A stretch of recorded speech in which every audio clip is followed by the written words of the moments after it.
Эгерде сиздин башыңыз ооруп атса, дайыма дары алып жүрсөңүз жаныңызда, дайыма аналгин, цитрамон, ар кандай ооруну баса турган обезболивающийлерди алып жүрө турган болсоңуздар, негизги эң жаман көрүнүш болуп эсептелет. Анткени ар бир дары ичкен сайын сиздер өзүңүздөрдүн ден соолугуңузга зыян келтирип атасыздар да.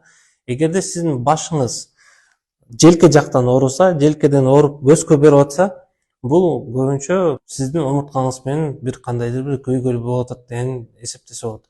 Эгерде сиздин башыңыз ооруп атканда капталдап ооруса, төбөгүңүз ооруп атса, бул остеохондрозго тийиштүү оорулар капталып ооруп атканда ошо жаак туура эмес иштеп атат деген сөз да. Негизи анальгетиктерди кээ бир башка өлкөлөрдө негизи сатууга тыюу салынган да.